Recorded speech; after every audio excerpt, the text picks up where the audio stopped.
Hey everyone, my name is David Rao and I'm the music teacher who blogs at makemomentsmatter.org. You can also find my ideas on Facebook, on Instagram, Pinterest, Twitter, a variety of other places when you search for my name, David Rao, or Make Moments Matter. I'm really excited to be sharing with you all tonight. I'm going to be talking in just a little bit about my 4th grade concert that's coming up, how I planned for it, what are the things that are a part of that, the songs that are involved, some of the extras, and some of the planning that went into that. That's coming up in just a second. A couple quick things to talk about before I jump into talking about that concert prep and all the things that are going to go into that. So first of all, if you hear me talk about a song, a link, a resource, something that you're like, that's so cool, I wish I knew more about that, I have a whole page on my blog dedicated to the links, the resources, everything I talk about in these videos. So you can either go to my blog, makemomentsmatter.org, and you can search under the video tab, or wherever you're watching, listening to this, you can click at the bottom of like the description, and there should be a direct link to that page if you're interested. Also, there's a Facebook group if you want to learn more, ask more questions. You can search on Facebook for Every Moment Matters Music Education Community. There's also a link for that on the links page if you're interested. Okay, so this Saturday, I'm going to be in New York. I believe upstate is considered upstate. It is the Albany area with the Berkshire Hudson Valley ORF chapter. I'm so excited to be there and sharing a workshop this Saturday morning. So if you're in the area, please come check it out. You can find more information on the links page or just search on Facebook or online Berkshire Hudson Valley ORF, and you should be able to find all the details about that. It's going to be so much fun, and that's at 9 to 1 this Saturday morning. And then the week after that is AOSA, the American ORF Shulverk Association National Conference. I'm going to be presenting a couple sessions. I'm also just going to be there as a member of AOSA, as a participant, and as a KC resident. So I'm so excited that it's in my home city. So if you are there and you want to come to my sessions, the one session I'm doing is Thursday afternoon. That's sometime Thursday. That one's called Small Steps, Avenues for Improvisation, all about the things that we can do to help students along the way so they're comfortable with improvising and feel confident doing that and have the scaffolding they need.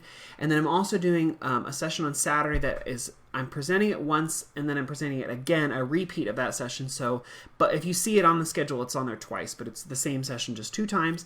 And that's called Stories That Sing. That's all about literature you can use in the classroom, how you can incorporate that in sort of fun and authentic ways. That's AOSA National Conference. Now, because AOSA National Conference is in Kansas City, I have been sharing about some of my favorite things, some tips about coming to the city, some things you might consider.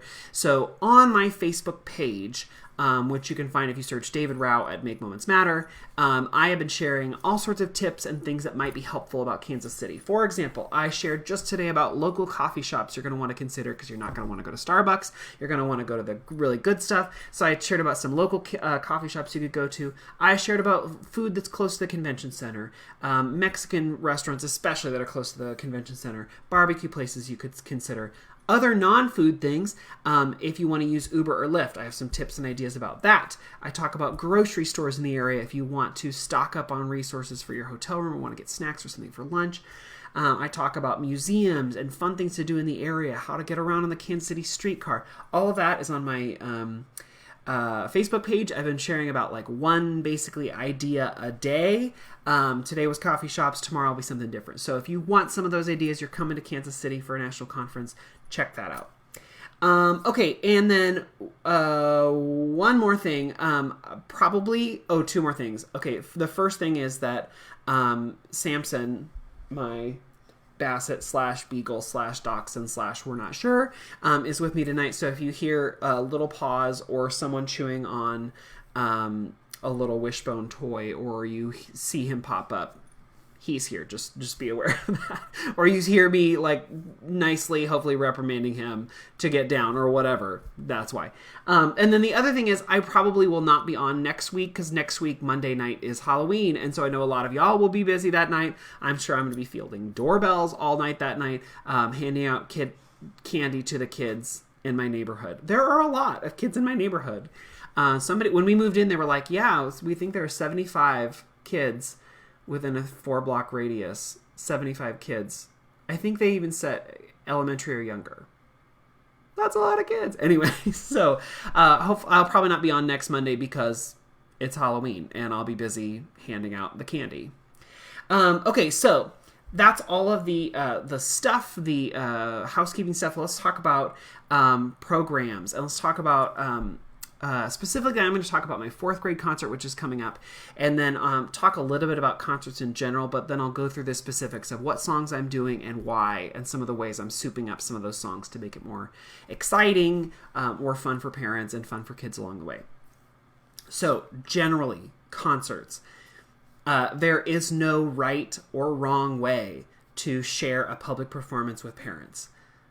I'll just say that again. There is no right or wrong way. Whether your show is more of a musical, or if it's more of a showcase for students, if it's more art music, if it's more whatever. I think that there is a place for all of that in the elementary music classroom, the elementary music realm. In fact, I try, and by the time my kids leave my school, I want them to experience sort of a stand and sing on the risers. I want them to experience something that's mostly movement-based, folk dance, dancing with their parents, things like that. I want them to experience something that's more of a musical, with lines and sets and, maybe not sets, costumes, things like that. I want them to experience something that is more performance-based, where they get to play on the instruments and share with students. And by the instruments, I mean pitch percussion, maybe drums, maybe hand drums, maybe non-pitched, but they get to share stuff that's more integrated, more involved. And then all along in the spectrum. But I want students, by the time they leave my classroom, to have experienced all of that, and to at some point in their career have shared some of that with their parents. Now, at my current school, I share programs for 1st, 2nd, 3rd, 4th, and 5th grades. I have K through 5 in my building. It is not an expectation to have anything for kindergarten. Praise the Lord, because it just so much happens in kindergarten. It'd be hard to get them ready to share something with parents in that first year. I've done it in other schools. I've done it, but it's not an expectation at my school to do that, and I love it because then we can just spend the whole year exploring and playing, having fun, and experiencing together. But I want to go back and say, whatever you decide to do in your school, there is no one right way to share with parents. It's really, honestly, what works best for you, what works best for your school community, what shares some of that authentic music making you're doing in your classroom with parents. Do what you do, and then, be influenced by other people and be inspired by other people, but don't feel like you have to do it a certain way, because there is no one right way to do a concert. Okay, that said, concert can be a lot of stress, can be a lot of planning, can be a lot of thought. And so I brought up my favorite coffee mug with coffee in it because I'm cold, because it's raining in Kansas City today. But this is my favorite mug for when I need inspiration. You got this. And sorry, if you're listening to the podcast, you can't see it. But it's a fun, cute little mug, and it says, "You got this." Because guess what? You do. And like I said, no matter what you share in your concerts or in your performances or in your informances or whatever you call it, is probably the right thing for your students. Just keep thinking every year about, how can I change this? How can I adapt this? How can I make this more authentic and fun for my students? But just in general, no stress. You got this. Even though I say that as I'm currently stressed about concerts. Okay, so one thing I will say, if you are new to a school, or if there has been a long-standing tradition of the 4th grade always does blah blah blah, the 5th grade always does blah blah blah, and you like that, great. If you get to a school and they're like, the 4th grade has always done blah blah blah, the 5th grade has always done blah blah blah this certain way, and you don't like it, then you can change it. I would just say, do that slowly. I would say, don't go in and change literally every tradition that has happened at the school in 1 year. Change things slowly, change one thing at a time, maybe pull out one song, maybe make one little change, one little thing. Because, there are only so many things you can do in a year. And I think sometimes we decide, this is I'm going to take this stand, this is what I'm going to do. But it's make those changes slowly over time, because those people who are like, it's always been this way, guess what? They're not always going to be there.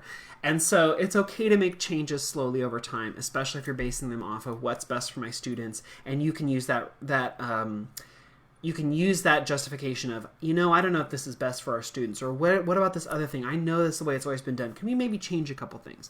But I would just say I walked into a school that I heard from a couple people, well, we've always done this with this grade. We've always done this with this grade. And so making changes you can do that, just do it slowly. So for example, my 4th grade, when I got to the school a couple years ago, they said, well, 4th grade has always done the Veterans Day program. And that is not true, because I found scripts and plans for a 2nd grade Veterans Day program a couple years ago. So I know it has not always been 4th grade. So, and even if it has, doesn't mean that can't change. So for me, the people gave me this expectation, well, 4th grade has always done this thing around or on Veterans Day. And that's cool, but I don't do the same show every year. I know there's some people who are like, every year we do the state program, or every year we do the blah, blah, blah. It's always the same. That's just what we do. Cool. And if that works for you, great. I get so bored doing that, because concerts it's so much planning and so much work and repetition that, like, if I did the same one every year, I would get tired of it. Now, have I repeated some things? Sure. There are a couple of shows that I've really liked that I'd done at one school, and then I moved to a new school and I was like, hey, I can redo that thing, and I already know the music, and it's going to be fresh and new for these kids, and that's great. But year to year, things change. And because they, when I moved to the school, they're like, well, 4th grade's always done Veterans Day. There is only so much patriotic music I can do in a concert and retain my sanity. Because, first of all, a lot of the patriotic music is tricky to teach. There's a lot of religious references in some of our more traditional patriotic songs. The range is not always great. Some of them come from a very troubled period and may or may not have problematic references. I mean, like, there are things about our patriotic songs that are interesting to discuss in a philosophical setting, but when you're talking about classroom use, that's not always the best music to teach to younger voices, just because of, again, the range, maybe the context for the songs. I don't know. Some of the language is very tricky to teach them to explain so they can understand, because it's not necessarily archaic, but it's older language. So, I mean, those are all things to think about.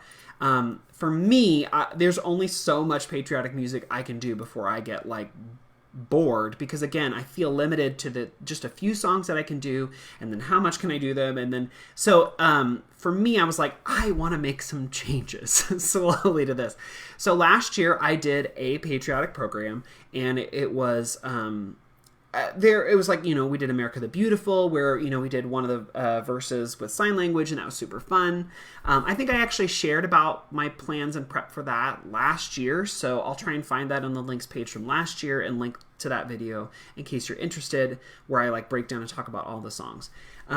We did a song from our textbook series. We pulled out and adapted that, called America the Free. I've always called it The Voice of America. It's sort of a fun song to set the tone for the concert. We did a veterans song. We did 1550 United States. I mean, we did a good sort of an interesting spectrum of songs, but it was right on Veterans Day. And it worked pretty good. But this year I was like, I can't do that exact same program. And also last year, at that time, we were not inviting the public in because it was still in the middle of COVID. And so it was just for our school community, and we streamed it online. And so I was like, even if I did that same exact set of songs, I can't do it the same way. We got to do, we can make it more interactive. We can make it more fun. How are we going to do this? And so I decided this year, instead of it being like a Veterans Day program, because it wasn't actually on Veterans Day. Last year, it literally fell on Veterans Day.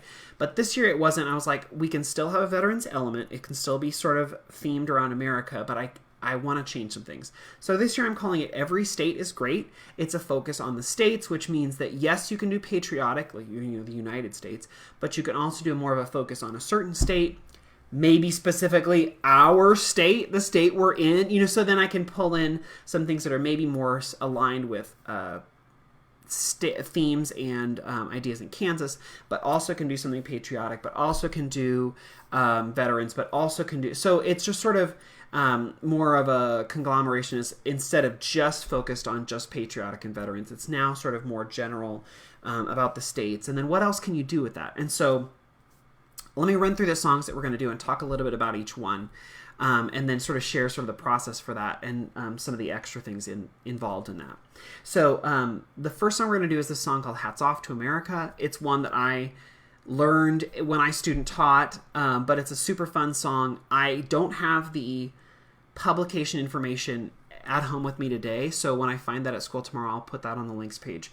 But it is a 2-part song. It's an octavo, honestly, but it's fun because it has a spoken part where you speak the Pledge of Allegiance. It has canonic moments where the Pledge of Allegiance is not just spoken, it's sung, but it's sung in canon. There's also a partner song where you have verse 1 on top of verse 2. That all goes together. You take those themes and you slow them down. And so sort of instead of just the main melody, you sort of pull it out and lengthen out each note. So that's another cool musical moment for kids. So it's actually teaching a lot of fun musical concepts, and it does fit right in with the theme. So I love that song. I will find the composer and the publication information. I'll link that on the links page. But it's not new. It's very old. And then, so what my students are going to do is we're going to talk, it's called Every State is Great. And then what we're going to do is we're going to do this thing where the students come out and they have a speaking part, which I wrote the script, and it's silly and full of puns. But they say we're going to do the Great State Debate, where each class gets to do a different song from a different state, and then we're going to let the audience decide what their favorite is. Well, this is all rigged, right? Like we're not actually going to let like one homeroom win. You'll see in a second. But they decide, well, we can't do one for each state. That'd be 50 songs. Let's take forever. So they just chose, since I have 4 homerooms, we chose 4 favorites. And so each one is going to sing a short snippet of that song and try and get the audience to vote for them by clapping for them the loudest. So the first one we're doing is Deep in the Heart of Texas, which is fun because we're going to make it interactive and have the audience clap along. The stars at night are big and bright, deep in the heart of Texas. So it's going to be super fun. The audience is going to clap along in the second run through of the song. So that's going to be a crowd pleaser. Another class is doing You Are My Sunshine, which actually was originally written by the former governor of Louisiana. So they're going to sing that one, and then they're going to sing it one time through, and then they're going to all look like they're very sad. And we're going to say, oh no, parents, we need the light of your love, but the light of your phone camera to help brighten up these little sunflowers. And so then the parents are going to be encouraged to turn on their phone camera, their phone flashlights, and then all the kids will perk up and sing, and then they will have hidden flashlights that they'll pull out and they'll do. So again, silly but fun, but we're also teaching sort of a standard in there. The next class is going to do Give My Regards to Broadway, which is again we've done some sort of more rural songs, and now we're doing something more about the cities. And then the last song is going to be Clementine. Oh my darling, oh my darling. So I actually talked with that class about the Gold Rush, and we talked about all of that. We talked about parlor songs. It was super fun. And then in that song, they're going to try and be so sad about the song because Clementine, and then so that it's not just a song about death. They're going to pull out actual clementine fruits, and they're going to sing to those and hopefully make the audience laugh. Well, again, so each class is going to try and entice the audience to vote for them. And then we're going to say, have someone like the laugh-o-meter, like the clap-o-meter, using their arm to show which class wins. And then it's going to be rigged so that they all tie. And then as a tiebreaker, we're going to do our state song. The Kansas state song is Home on the Range. And so that is going to be the crowd favorite, and then all the classes will win. So it's not oh, well, Miss Johnson's class, Miss Johnson's not a 4th grade teacher. Miss Schaefer's class won, or, Miss Sudek's class won. Okay, but it's not going to be that. It's going to be we all won because Home on the Range, and hopefully the parents will sing along to that one. They will be encouraged to participate with that. So that's the Great State Debate. So again, it's a fun Yeah, it's about the states, and we're discussing different things, but it's going to be songs that the parents know. It's going to be songs that hopefully the kids know or will know, and it'll be sort of fun, like, oh, it's competition, and they can be like silly, and then it also means that you can feature one class at a time. So those parents who are like, I didn't get a good photo of my kid. Well, guess what? They were front and center for their class song, So every class, every kid gets a chance to shine in there, which gives you more of a chance for, for that moment for kids. Plus, also, then you are bulking out your program. So, because I'm only doing one verse of each of those songs, but each class gets their own one. So I'm teaching. It's not like I'm teaching less.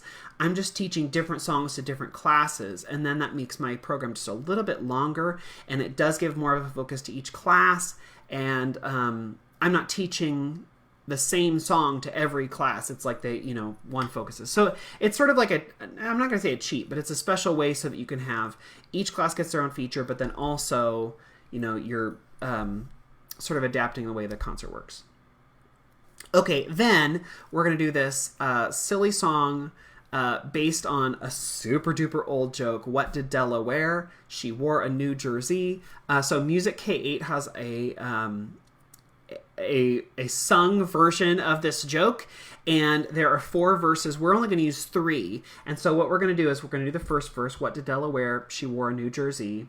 And then there's why did California? She called to say Hawaii. And then the final verse is what did Tennessee? She saw what Arkansas. In between, where the third verse should be, I'm telling the kids, oh, we're having professional comedians who are going to come in and tell jokes about the states. That is not true. What I have done is I have secretly emailed out to all their parents and said, dear dad joke tellers, whether you be a dad or mom or whatever, people who like silly puns, please sign up, and you get to stand and embarrass your students and tell a joke at the concert. So the professional comedians are going to be their parents secretly who are going to come up and take the microphone and tell a joke. And I am prepping all my classes. So as we're learning the song, it's like, well, the professional comedians are going to come up, and when they tell the joke, you're going to do this. And you're going to put your hand to your ear or listen real careful. And then when the punchline happens, which is where the end of the joke is, if you think it's funny, you got to go, ha, ha, ha, ha, and laugh. And if you don't think it's funny, you got to go, oh, brother. Or roll your eyes and be like, oh, no.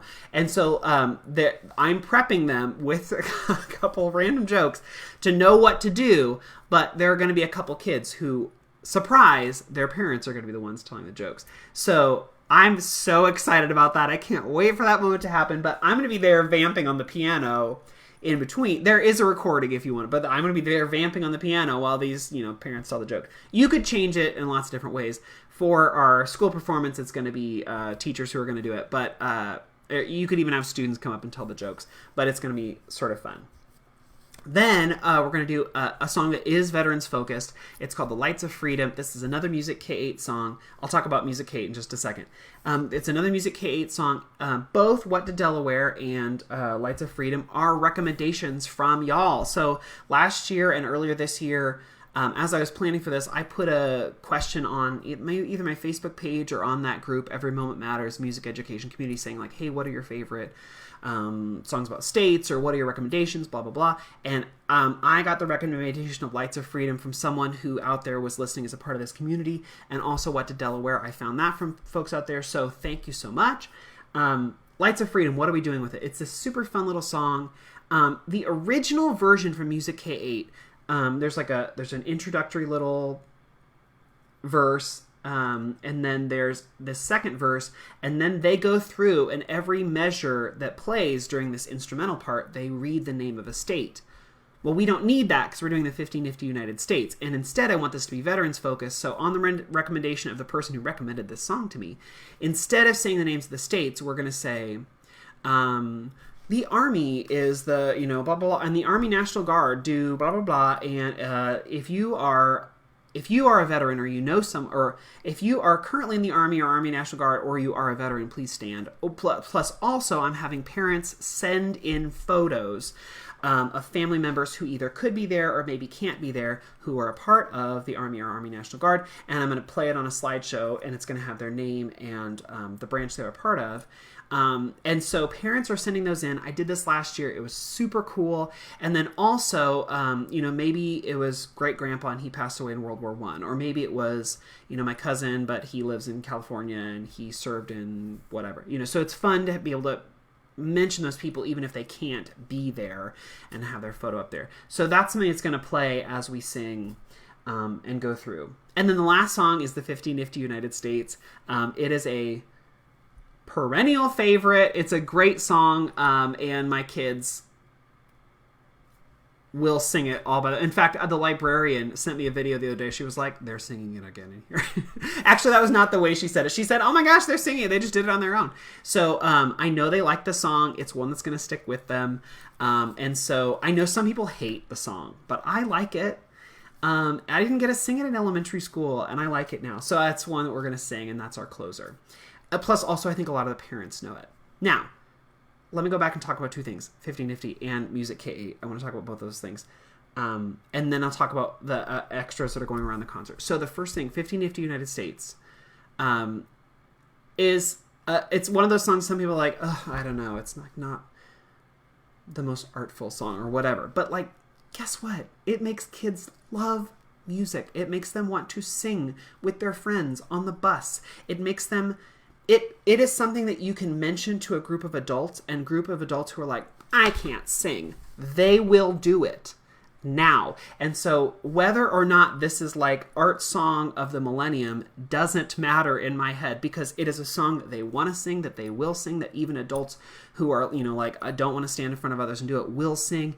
It's one of those songs that has broken through the barrier. And so in my head, that makes it an amazingly great song to teach to students over and over and over and over until I can't stand it anymore, because it just brings out so much joy for them.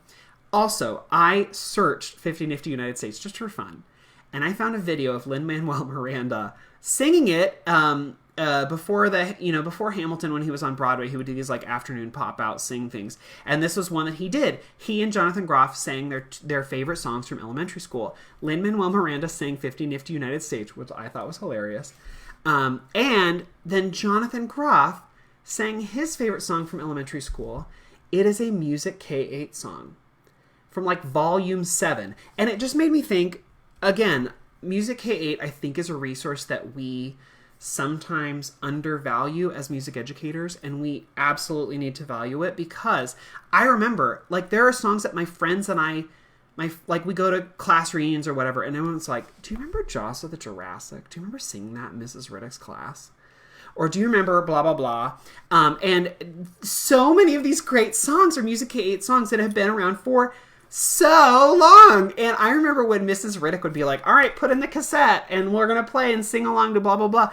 It just brought us so much joy at the time. It brings me joy thinking about it now. But even as a music educator, I'm like, there are some great songs. The Lights of Freedom is one that we're going to do on this concert. That's a super great one. The song that Jonathan Groff was talking about is an amazing song for winter. His favorite one is called Perfect Winter Day. It's a partner song where one verse is we love snow and the other one is we hate snow, and then they sing it together. It's a hilarious song from volume 7 Music K8. It's been around a long time. So if you are on the fence about Music K8, get a subscription for the current year. It's totally worth it. It's not that much money. It's great to have the volumes and the CDs and everything in your library, so if you want to go back and get it, you can. If there's a song that you're like, oh man, I really want that song, but I don't own that, you can buy singles. You can buy just the song, and they'll sell you a reproducible kit, which is the print music plus a lyric sheet and a CD if you want, or a digital download. You can do that with almost all of their songs. So if you find one on their website, which is, I think, music8.com. Hold on, I'm going to just check and make sure. I don't want to lie to you. music8.com, which also, if you don't know Music K8, it's sometimes you see Plank Road Publishing. It's the same, just you're in the right place. But you can get their magazine, which comes out there 5 issues a year. You can buy individual issues. You can buy individual songs, all those things. So again, I know some people don't love Music K8. fine. But I would say, again, there's so many great songs, things that, like, I still get stuck in my head now that I know, like, even now, I bet if I taught Jaws of the Jurassic to my kids, they would flip and their brains would explode. They'd think it's so cool. And that was like 20 years ago that I learned that song. So anyway, there's some really fun things in there. Let's see. Holly and Karen are talking about it on Facebook right now. They're saying you can buy individual songs. You can do the digital download and print them. You can buy like I said, you can buy like a subscription, so you get all of the, like, there comes a physical magazine if you want it. It's not really a magazine. It's just like basically a collection of songs for every 2 months. So it has a bunch of songs, sometimes poems, sometimes just recorder pieces or boomwhacker pieces. Sometimes it's more of like an octavo sort of a situation, but you can buy that. And so like every year I get a subscription for that. So that music just comes to me with CDs, with all that, but you can always go back and buy back issues if you're interested. Okay, cool. So I just love that I found that video of Lin-Manuel Miranda and Jonathan Groff, and they're like, what are your, favorite elementary songs? And it came up 50 Nifty United States and a song from Music K8 called Snowy Winter Day. Or Perfect Winter Day. I love it. It made me so happy. It's on the links page if you want to go watch it. You totally can. Okay, so a couple things that are going around this concert. So extras.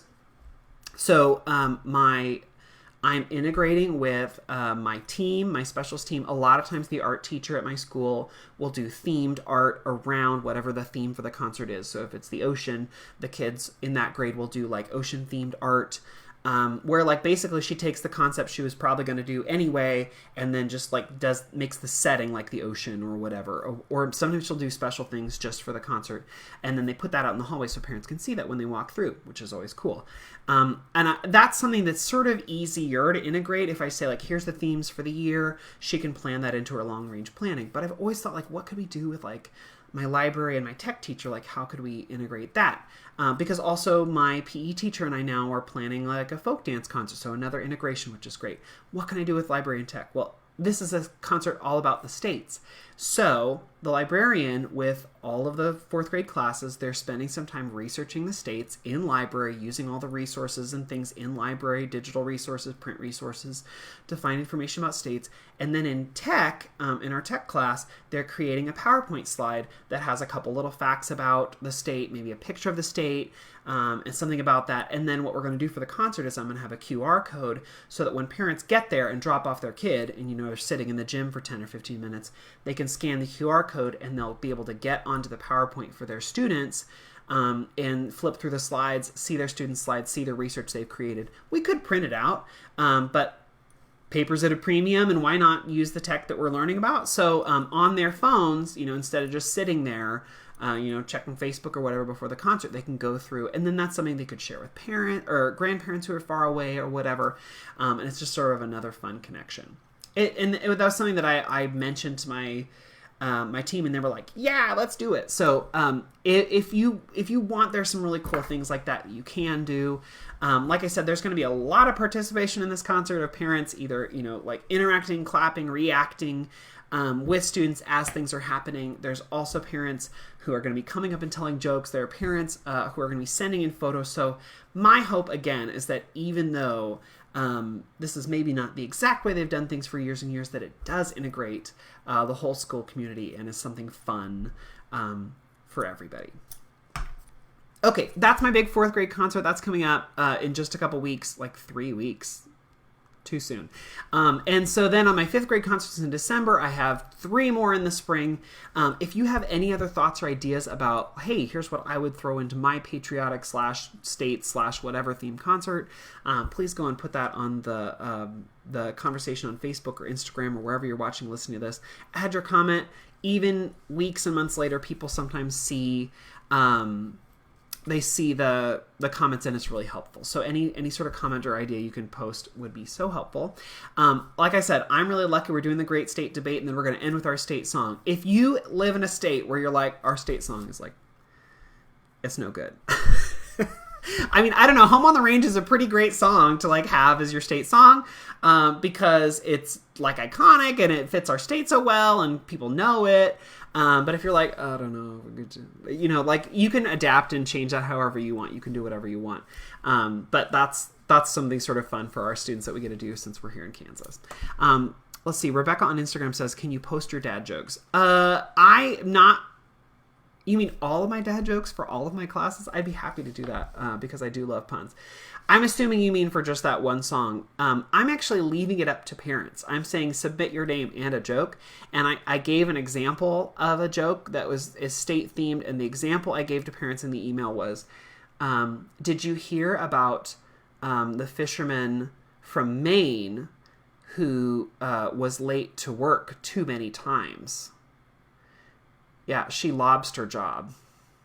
The kids like groan at that. They think it's terrible. So that's like one example that I give to the parents. There are a couple others that you can find online. But the tricky thing is, and why I'm having parents submit their jokes when they submit their name, is that like some of those state jokes, if you just like search state jokes, you can find some really raunchy, terrible jokes that like kids shouldn't see. And so that's why I'm not like, hey, kids, go research some. That's why I'm like, ooh, we're having professional comedians come in to share. And I'm letting like the parents sort of filter that through first. There's, oh gosh. I mean, there are a couple other ones that are, it's tricky because some of them only work in print. Like, did you hear about the state that's in between Kansas and Texas? It's okay.